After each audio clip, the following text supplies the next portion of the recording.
Hey, it's me, Vicky Marie. Good morning, good afternoon, or good evening, wherever you are in this crazy world we're living in. Now, what I'm going to talk about in this video, I just want to give you a warning, because I think out of all the cases that I've ever covered, and the thing is I started covering this case and I will cover it till the end, but this is a truly horrific, horrible, unbelievable, unprecedented crime. So there's going to be upsetting details. This trial is going on for Kyle Clifford. Probably won't be mentioning his name very much. He killed these 3 women from the same family, a mother and her 2 daughters. And he did it because he couldn't accept that one of these daughters, so Carol is the mother in the middle, and the daughters are Hannah and Louise. He could not accept that Hannah didn't want to be with him anymore. They had previously been partners, and she had decided she didn't want to be with him anymore. And it's that old tale, rejection. You've got no right to finish your relationship with me. But he took it even a step further, not only seeking revenge on her, but on her whole family, because they supported her, in the fact that she wanted to finish with him. And the reason she wanted to finish with him was, believe it or not, because he'd been unfaithful to her. And also, he was, he'd started to become violent and possessive. Just typical, isn't it? He was the one that was being unfaithful. Anyway, so I just want to warn you, because the details are horrible as well. It is a really, really, I can't stress it enough. So I just want to let you know, if you think it might trigger you. Sorry, let me just got to turn something off. If you think it may trigger you more than just the fact. So the thing is, these women's stories need to be told, and this man needs to be showed up for what he is. But if you feel that might be too much for you, then it's probably a good idea not to watch this video.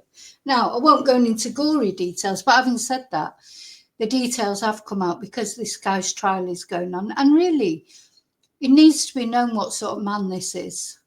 Definitely. I don't think he'll ever come out of prison. I certainly hope not. Well, he's not been found guilty yet, but he's pled guilty to the murders. Anyway, so I'm going to tell the story of these 3 women and the horrible end that he brought to their lives. Absolutely. Honestly, there's few cases that I've ever looked at that are as bad as this, just for the callousness of it. And also, just 3 women, all at the same, from one family. This man caused devastation to this family. Okay, so first of all, though, I just want to thank you for watching, for caring about any victim that we talk about in our videos. So today it's thank you for caring about these 3 women. And thank you for subscribing. Please remember to subscribe, because this case is not finished yet. The trial is going on. I will be doing updates on it as time goes on. I don't know how long it's going to take, but anyway, I'm going to talk about that in a moment. So yeah, thank you for liking, thank you for subscribing, thank you for being members, thank you for those of you who send me Ko-fis or have PayPal me or sent super stickers. Thank you to all of you that support my channel and share my outrage when I hear of stories like this. And this particular these kind of cases of like revenge, violence, they strike a special chord with me, because many, many years ago, I went through an experience like this, and I was just lucky to escape with my life. And so these cases strike a special chord with me. I was just lucky. I was so lucky, because, when these people like Kyle Clifford, he was, you know, although it seems like he had a bit of a temper, but he was an ex-soldier. You know, there were no other, I don't think there were any real red flags of him, except for the fact now, just to tell you before we even get going, his brother is already in prison for murder as well. So, you know, you think about his mum or his dad and his family. There's two brothers from the same family have committed. His brother murdered a young lad that had scratched his car or something, some ridiculous thing. So yeah, you know, that's the genealogy of this man. But poor John, he has another daughter. He has one other daughter, but poor him and his other daughter, their family's just obliterated, practically, you know, by this man, and in the cruelest way that you could imagine. So Kyle Clifford, he has pled guilty to the murders. I mean, there's so much evidence against him. He didn't, you know, he had to really.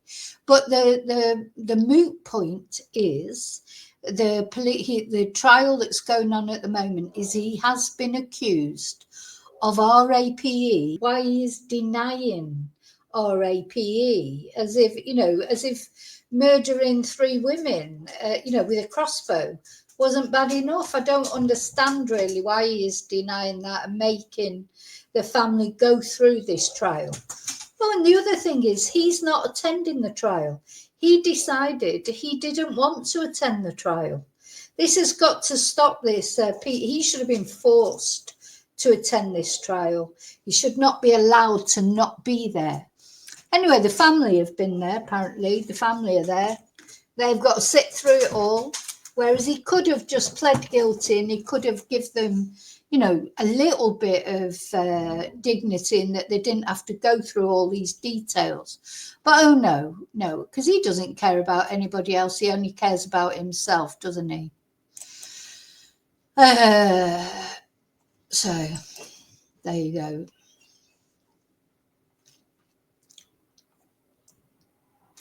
Okay, so let's read what they've got to say on Sky News about it.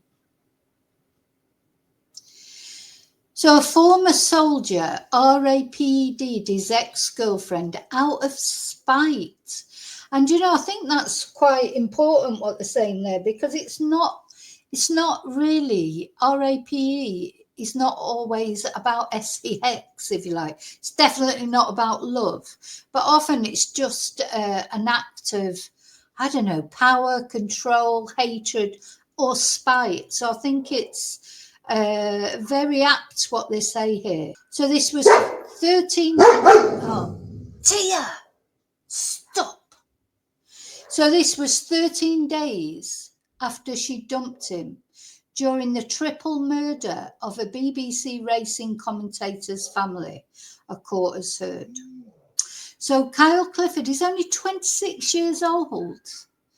You know, God, what a bloody, what an effect he's had on the world. What a lovely, what he'll be leaving to the world.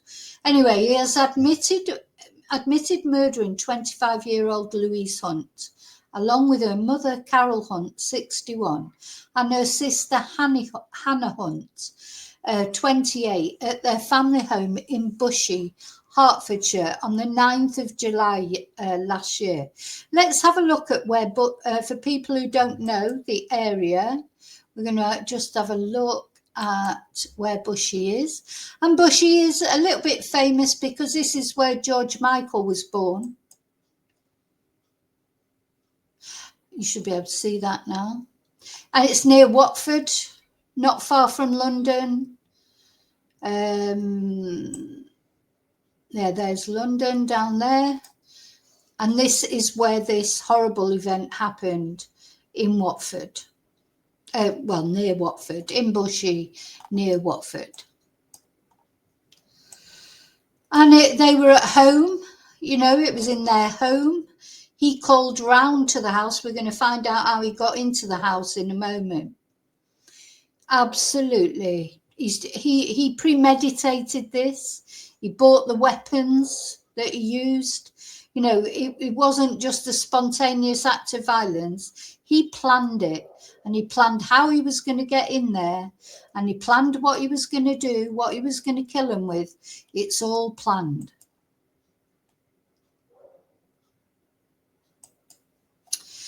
So,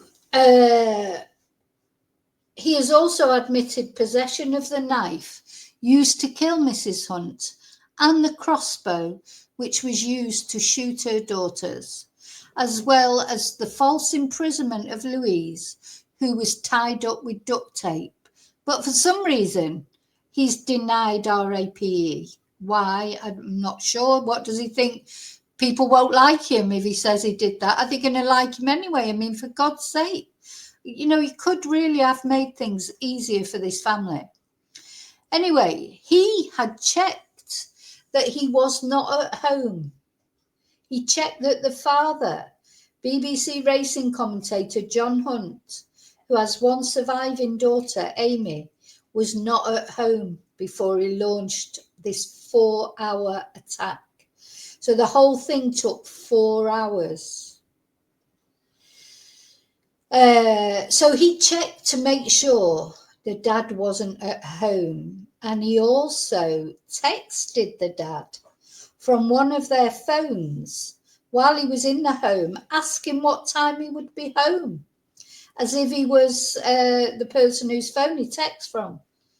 And the guy said, the racing commentator said, oh, it'd probably be a late one. Because I believe this was a Saturday, if I'm not wrong, but so probably the racing commentator was working. So, you know, he tried to, you know, he made sure he had plenty of time. So prosecutor Alison Morgan Casey said he committed extreme acts of violence against his former partner and her family members after she ended their 18-month relationship on the 26th of June.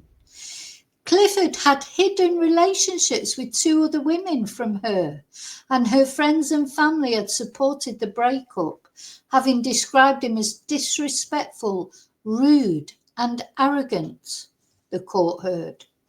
Jurors were told he started planning 2 days later. And I've got some video to show you of him buying these things. He bought a length of rope, and he later searched online for crossbows and air guns.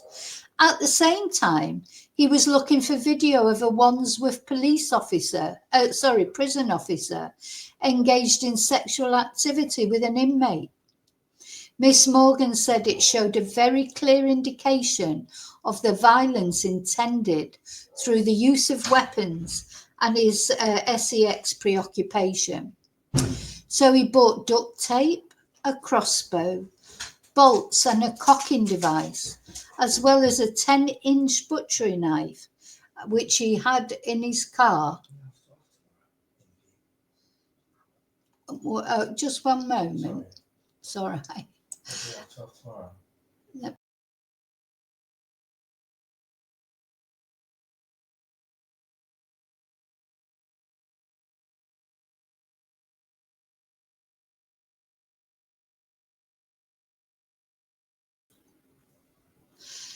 Hello, I'm back. Okay, sorry, now I've forgotten where I got to.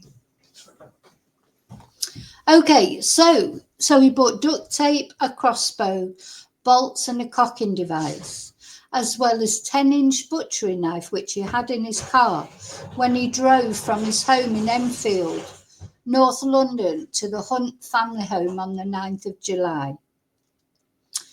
Now, listen to this. I mean, it's just awful the way he got in the home. He knocked on the door just after 2:30 p.m, telling Mrs. Hunt he was just dropping off some of Louise's stuff in what was described as a ruse to get inside. He also had a thank you card addressed to Carol and John, which was later found unopened. So he's turned up there with his plans, like what he was going to say to Carol to try and get in the house. She's let him in, you know, in all innocence.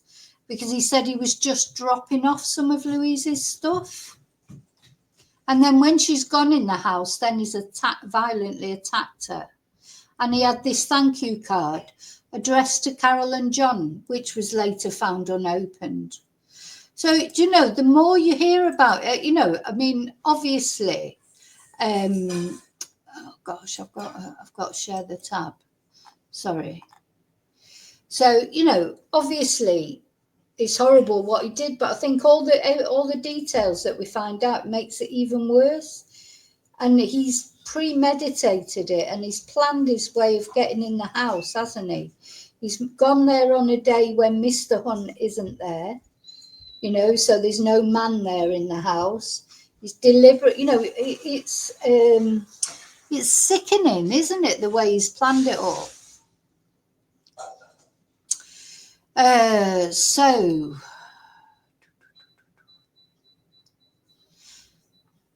So the card said, the card that was found unopened, he'd written in it, "Your family have shown me so much love and kindness, and I'm so grateful for everything."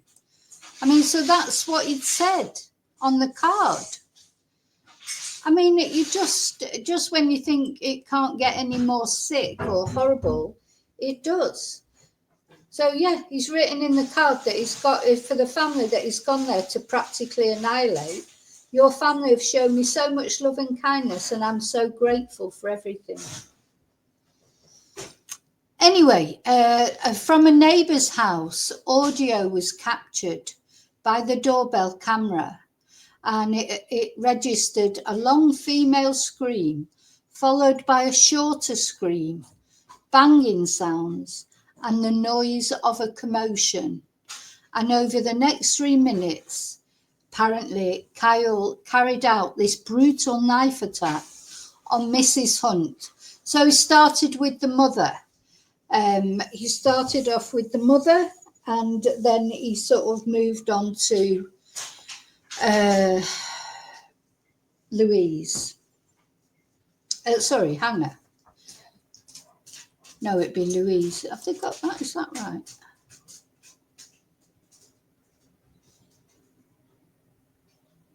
Yeah, no, it wasn't. I think they've got the name wrong on there. Or am I imagining it?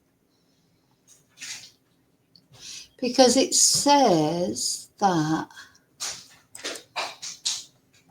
Louise Hunt ran a dog grooming business, but that's not Louise, is it? That's Hannah, isn't it?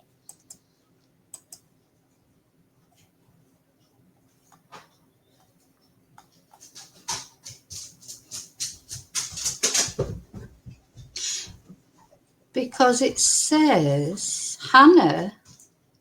Yeah, Hannah. Oh no, so that is Louise. Hannah is the sister, 28. Right, okay. So this is Louise, and it's Louise who ran the dog grooming business from her house. It was Louise that was going out with Kyle. So this was the sort of pod. It looks like a pod, doesn't it, in the garden where she did her dog grooming. And I wonder if she was out there while he was attacking her mum. Anyway, he then returned to his car after he'd killed Carol to get the crossbow and waited for Louise Hunt, who was working in her garden dog grooming pod for an hour. Oh my God, he waited for an hour. And the prosecutor said screams, male shouting and banging, suggest she was quickly in fear of what she saw, or quickly restrained, as Clifford taped her ankles and hands behind her back and covered her mouth.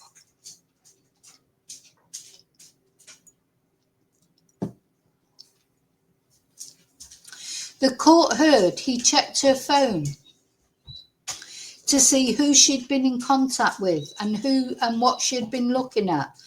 And then he used her phone to message her father and ask, "What time are you home?" And Mr. Hunt replied, "Late, I'm afraid. Everything okay, sweetness?" And then apparently a loud whooshing noise was heard on the CCTV played to the jury as the crossbow is fired to kill Louise when her sister Hannah, so Hannah is the sister, returns home from her job as a beautician hours later. She went upstairs before realising Clifford was in the house and raised voices can be heard. And Hannah says, "Kyle, I swear to God." And he says, "Calm down, stop, stop, stop."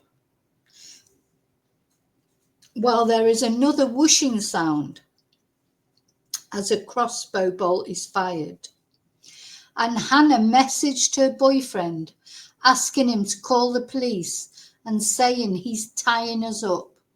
And then she is heard to say, "Oh my God," as she found her mother and sister. So before we carry on with that, I mean, it's horrible, isn't it? Hi, Bertan. It's horrible. It's so horrible. Let's have a look. I want to just have a look at him buying these things. So this is, I think it's important to remember how premeditated it is. You know, this wasn't, you know, a fit of madness after an argument. I mean, not saying that that would be any better, really, but of course it is. If it's the premeditation, I think, makes it even worse, doesn't it? Let's have a look. So this is him buying the items. And look how calm he is. It's the guy here in the black. Look, he's just like, oh yeah, all casual. Just buying a crossbow, or, well, he wasn't buying the crossbow, bought the crossbow online. Just buying things that will help me murder my ex-girlfriend and her family.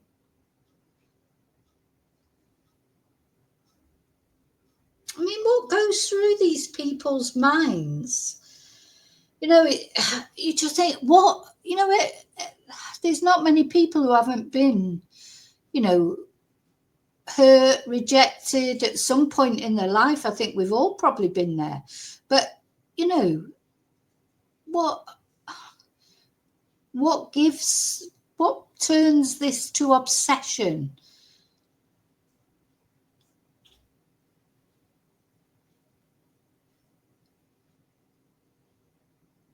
The way he's sussing it out, is this the right rope to tie someone up before you murder them? I mean, for goodness sake.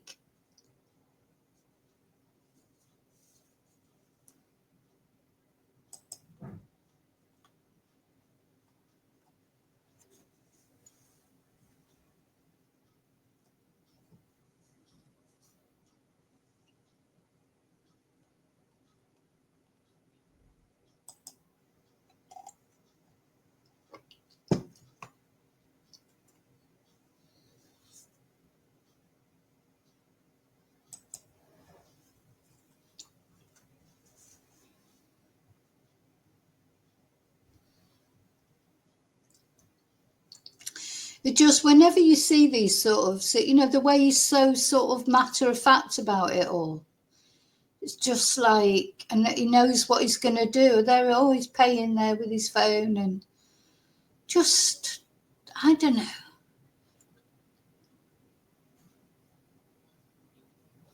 She had the absolute cheek to leave him. That's basically what it was. He was seeing other women. That's fine for him to do. But he just couldn't accept she didn't want to be with him. It's like, you know, he owned her or something. Hi, Annie.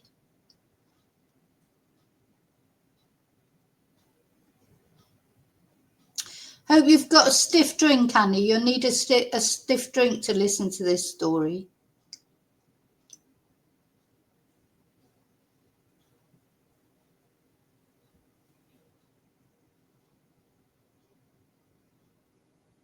Now, the actual crossbow he bought online. Probably bought it on Amazon, did he? I mean, can you buy a crossbow on Amazon then?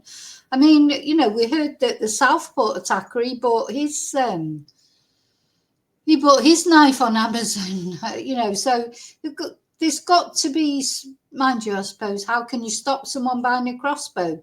But why would somebody even want a crossbow? What would you want a crossbow for? Or should you have a license for a crossbow, just as if it was a gun? Or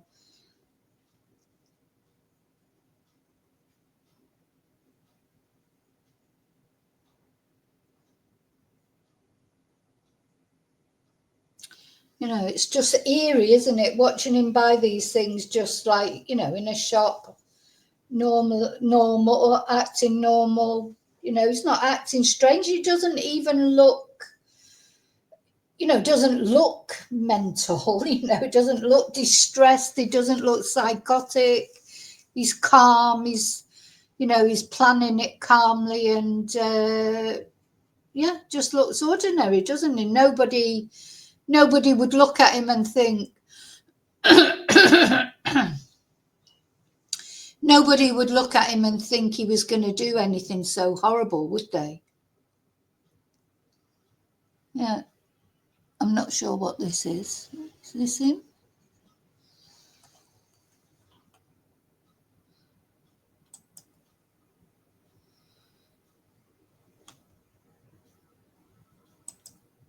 Oh, no, that's another one.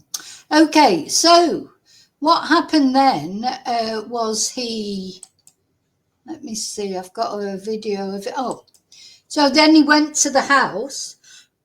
He did what he did, and I just want to show you this video of him walking away from the house afterwards. So bearing in mind, he's gone in this house, he's killed 3 people, he's RAPED'd one of them, and this is him walking out, look, with the crossbow.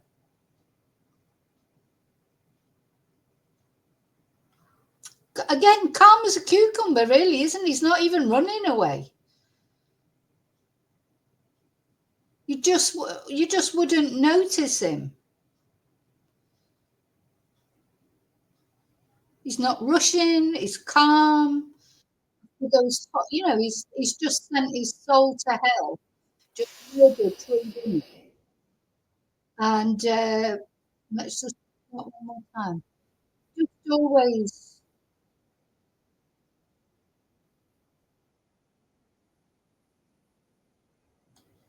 Don't know what that noise.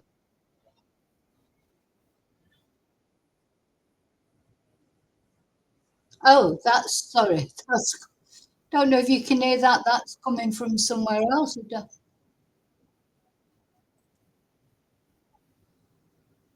Where the hell is that noise coming from? Oh, that's another video.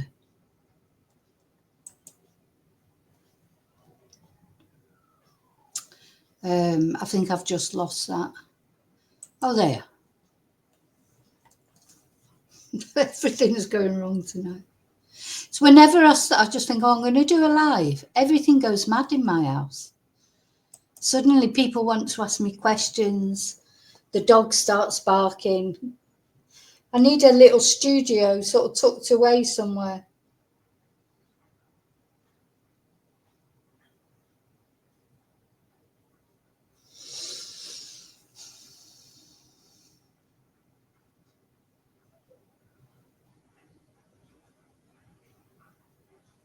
So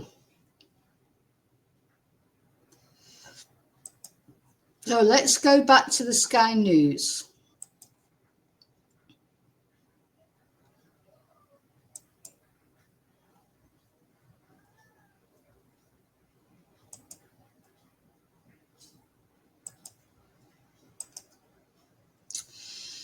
So now this audio will probably be released, I think, or maybe not, I don't know. But the jury got to listen to it today. But they haven't released the actual audio. But it's all captured on audio, so he could not escape from the murder charges. It was all captured on audio, and he was seen going in there with that massive, great big crossbow and coming out with it as well. So he couldn't get away with that. But of course, the moot point, if you like, or the thing that he's trying to get away with is the RAPE. Because he's, what he's claiming? He's claiming that the DNA that they found on the girl, he's claiming that was from 18 days earlier, when they had a sex just before she finished with him.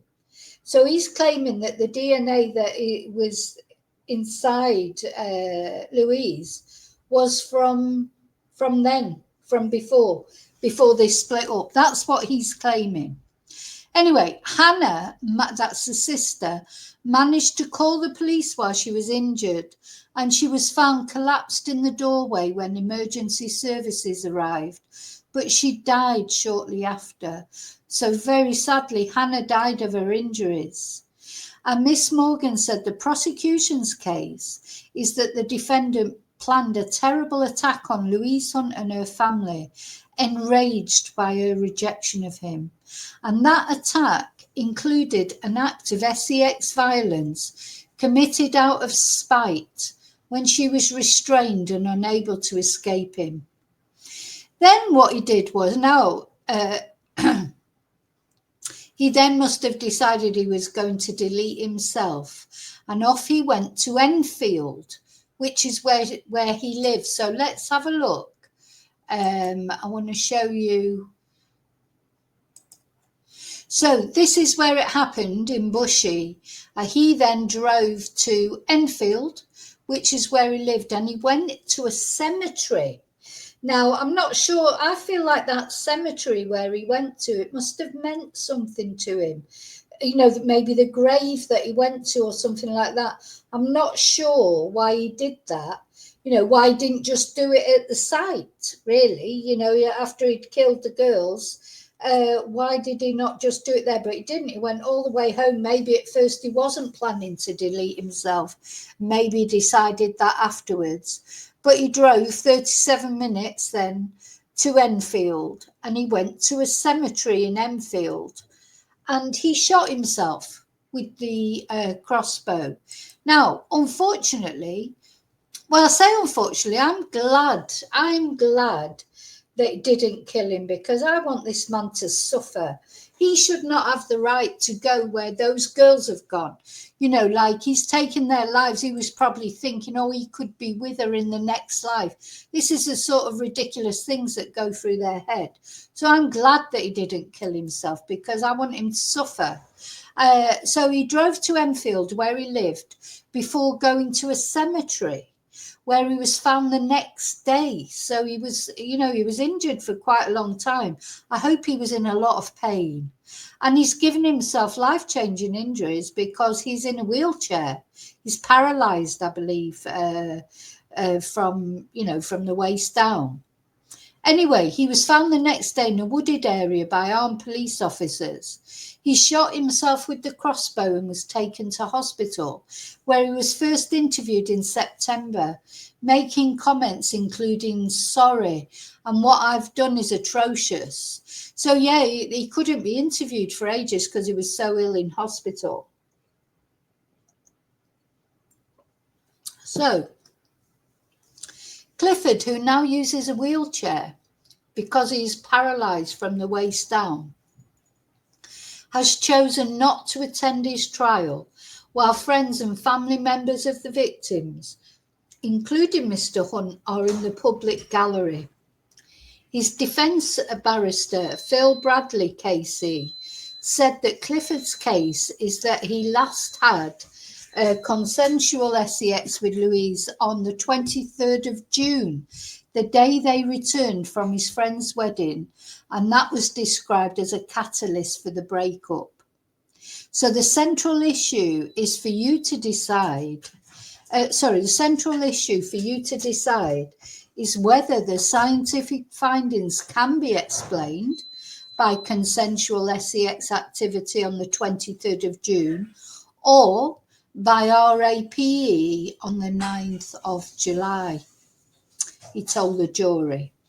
But Miss Morgan told the jury the scientific evidence shows that the explanation is completely untenable, and the trial continues tomorrow. So this is what the prosecution are going to have to prove scientifically, aren't they? That the DNA that they found can't be from that long ago, that it had to be, you know, from that day. I mean, I don't know because I'm not a scientist, but I would hope that they would be able to prove how old it was, you know, or at least, you know, because that's quite a big difference, isn't it? It's, you know, nearly 3 weeks. So I hope that there's going to be a scientific way. I mean, oh, look, you know, that beauty, oh, it's just terrible. You know, those 3 lovely women all taken away from him. And not only that, in a very horrific way as well, you know, it's just horrible. Just, you know, he's a real evil man. I mean, one way or another, that man is, you know, he needs to be thinking about his soul in the next life, because I don't know what's going to happen to someone like him. Anyway, so yeah, I'm glad he didn't manage to delete himself, because then he would think in his twisted way that he was going to where, you know, his ex-girlfriend was. That's what he would think. He was going where Louise was. But anyway, he's going in a completely different direction, I think. Anyway, so what I've got another video I want to show you. So this is a video of where he was found. This is a video from the Sun newspaper, and they're showing the cemetery where he was found.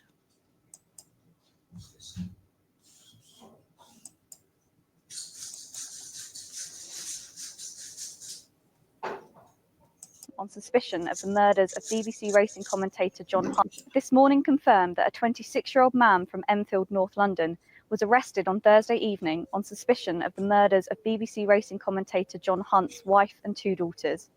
Detective Superintendent Rob Hall of the Bedfordshire, Cambridgeshire and Hertfordshire Major Crime Unit said the investigation is moving at pace and inquiries continue. It comes as the cemetery in Enfield, North London, where triple murder suspect Carl Clifford was found hiding, has been reopened. The former soldier, 26, was captured hiding near the headstones in Lavender Hill Cemetery on Wednesday evening after suffering a serious self-inflicted injury. Officers have been searching the 20-acre Victorian graveyard where I'm currently standing after his car was discovered outside the same morning. He was found around 2 hours later with the help of a heat-seeking infrared camera on a police helicopter. Footage showed him being taken away on a stretcher and put into an ambulance. He is understood to have undergone emergency surgery for a chest wound at the Royal London Hospital in Whitechapel. Clifford remains in a serious condition in hospital today. I'm currently standing in front of the spot where it is thought he hid while the huge manhunt to find him was underway. Now, sorry, I've just paused that, and I will play this whole thing again in a moment. But I think they did well, the police, didn't they, to find him? And then it must be really galling that they have to try and save his life. But, you know, I'm glad they saved his life, because I want him to be brought to justice. That was just too quick for him, you know, to just take his own life, take control. Again, he was in control, wasn't he? Not having to face up to what he'd done, not having to face the rest of her family, not having to face his family. I mean, I'm just thinking, do you imagine how his mum and dad feel? It's bad enough when his brother got, you know, his brother's in prison for murder already, and then they find out that their other son has done this. I mean, something's gone wrong there, hasn't it? I mean, good God, I mean, none of us are perfect parents, but I think when you've got one murderer and then your other son turns out to be a murderer as well, you have got to start thinking something's gone badly wrong here, hasn't it? I mean, I don't know what reason is going to give, as someone was saying there in the chat, I'm sure the fact of him being in the army, it'll be PTSD, or it'll be, you know, mental health issues. And Joe, I'm getting so sick of it. And I think, you know, it's really dangerous, I think, to accept mental health as a reason for doing these things, because there's so many people who have mental health issues, you know, who don't do things like this.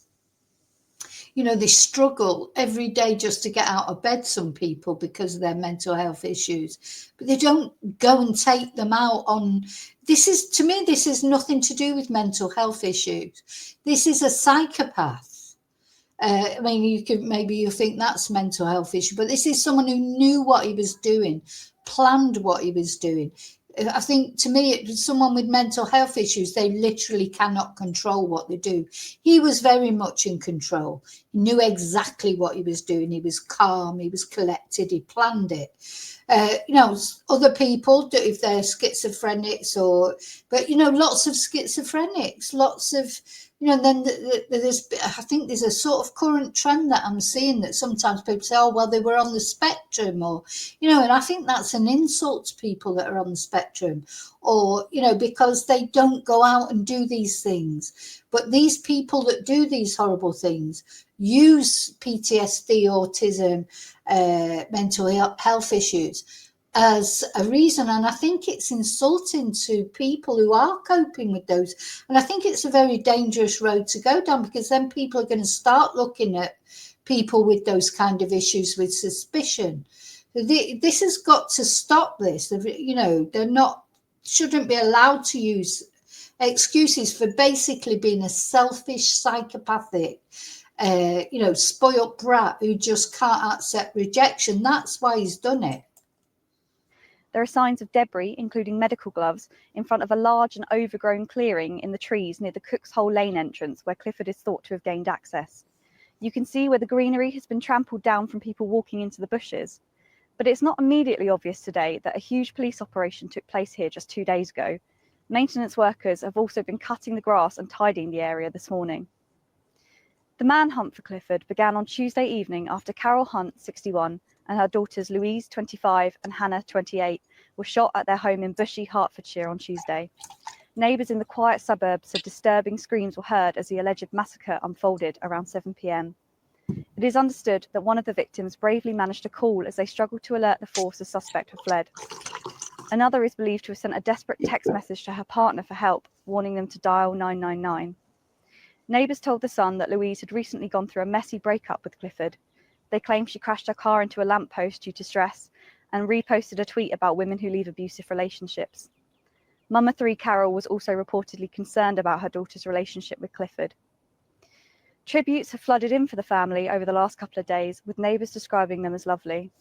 Flower bouquets and messages of support have been laying near the scene in Ashton Close. Now, it makes you wonder, have John and his other daughter, have they gone back to living? I mean, that's their home as well. That's their home. Where have they gone to live? That would be unbearable, wouldn't it, to live there? Or would it? I don't know. How would you feel? Part of you maybe would want to be close to where they were, where you had happy memories, where that was a family home that he's desecrated, by murdering those 3 women in that home. So where has John gone to live?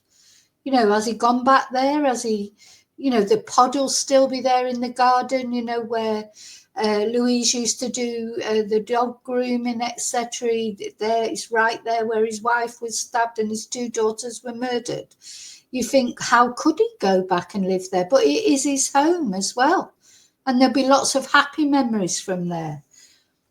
These are the sort of nuts and bolts as well of investigations and crimes that we don't, you don't see or you don't think about. When there's been a terrible crime like this in someone's home, what do you do? Do you sell that house? Then you've got, there's this sort of, sometimes people will buy houses like that, like for ghoulish reasons. I mean, I was watching that documentary about Gabby Petito. And that van that belonged to Gabby, where it seems like perhaps Gabby was murdered, her parents, they destroyed that van. They destroyed it because they didn't want it. They didn't want the van where their daughter had probably been murdered. But they didn't want anyone to buy it and then be driving it around like, some people would be like, oh, this is the van where Gabby Petito died. So these are sort of like the nuts and bolts, the things that you don't think of, the after effects of crimes. We see the crime and we see the court case and hopefully they get justice. But all these little well, they're not little things, but all these other things, nuts and bolts, everyday things that people have to deal with. What to do with the van for Gabby Petito? What to do with this house will be a question for John. Then you've got other weirdos like the Stefan Stearns' parents, who just couldn't wait to get their car back, even though, Madeline Soto had been driven around in it deceased. We want our poodle ambulance back. They didn't care that there'd been a dead girl in there. A dead girl who, to all intents and purposes, was their step-granddaughter that they had a relationship with. They didn't seem to care. They just wanted it back so they could drive their stupid poodles around. So, everyone deals with things in a different way, I suppose. But yeah, he's sort of seeing the house there with the bouquets and everything just makes you wonder, what would you do? Would you want to go back to that family home after the tragedies that happened there? But also, you'd have a lot of good memories there. And would you have a choice? I mean, you can't just go and buy another house, can you? One local resident described Louise as a beautiful young girl who was always happy and up for a laugh. Hannah's boyfriend, Alex Klein, shared a photo of the two of them together in a social media post last night. He wrote, "R.I.P. the love of my life. I will never forget you, stolen from me too soon. The brightest light in my life, my brave queen for life, until we meet again." His mother, Rosalie, told The Sun he is resting after the shock of losing his partner. At a memorial service in Bushy yesterday, Carol's friends said they are together in grief. Her friend Leah Holloway, who was there when Carol met her husband John, told reporters, "She was a lovely, lovely person. We can't believe what happened. We were 4 and now there's only 3. It doesn't seem real." She added that her sympathy for the Hunt's surviving daughter and her husband, saying, "They were making their way through life and their lives have been taken too soon. It's the thing of nightmares." Jockeys wore black armbands as a mark of sympathy for racing commentator John on Thursday afternoon, and there was a minute's silence at Newmarket Racecourse. Oh.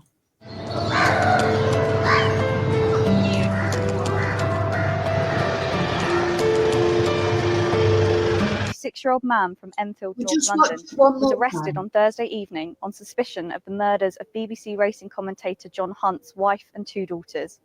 Detective Superintendent Rob Hall of the Bedfordshire, Cambridgeshire and Hertfordshire Major Crime Unit said the investigation is moving at pace and inquiries continue. It comes as the cemetery in Enfield, North London, where triple murder suspect Carl Clifford was found hiding, has been reopened. The former soldier, 26, was captured hiding near the headstones in Lavender Hill Cemetery on Wednesday evening after suffering a serious self-inflicted injury. Officers have been searching the 20-acre Victorian graveyard where I'm currently standing after his car was discovered outside the same morning. He was found around 2 hours later with the help of a heat-seeking infrared camera on a police helicopter. Footage showed him being taken away on a stretcher and put into an ambulance. He is understood to have undergone emergency surgery for a chest wound at the Royal London Hospital in Whitechapel. Clifford remains in a serious condition in hospital today. I'm currently standing in front of the spot where it is thought he hid while the huge manhunt to find him was underway. There are signs of debris, including medical gloves, in front of a large and overgrown clearing in the trees near the Cook's Hole Lane entrance where Clifford is thought to have gained access. You can see where the greenery has been trampled down from people walking into the bushes. But it's not immediately obvious today that a huge police operation took place here just 2 days ago. Maintenance workers have also been cutting the grass and tidying the area this morning. The manhunt for Clifford began on Tuesday evening after Carol Hunt, 61, and her daughters Louise, 25, and Hannah, 28, were shot at their home in Bushy, Hertfordshire on Tuesday. Neighbours in the quiet suburb said disturbing screams were heard as the alleged massacre unfolded around 7 p.m. It is understood that one of the victims bravely managed to call as they struggled to alert the force the suspect had fled. Another is believed to have sent a desperate text message to her partner for help, warning them to dial 999. Neighbours told The Sun that Louise had recently gone through a messy breakup with Clifford. They claimed she crashed her car into a lamppost due to stress and reposted a tweet about women who leave abusive relationships. Mama 3 Carol was also reportedly concerned about her daughter's relationship with Clifford. Tributes have flooded in for the family over the last couple of days, with neighbours describing them as lovely. Flower bouquets and messages of support have been laying near the scene in Ashton Close. One local resident described Louise as a beautiful young girl who was always happy and up for a laugh. Hannah's boyfriend, Alex Klein, shared a photo of the two of them together in a social media post last night. He wrote, "R.I.P. the love of my life. I will never forget you, stolen from me too soon. The brightest light in my life, my brave queen for life, until we meet again." His mother, Rosalie, told The Sun he is resting after the shock of losing his partner. At a memorial service in Bushey yesterday, Carol's friends said they are together in grief. Her friend Leah Holloway, who was there when Carol met her husband John, told reporters, "She was a lovely, lovely person. We can't believe what happened. We were 4 and now there's only 3. It doesn't seem real." She added that her sympathy for the Hunt's surviving daughter and her husband, saying, "They were making their way through life and their lives have been taken too soon. It's the thing of nightmares." Jockeys wore black armbands as a mark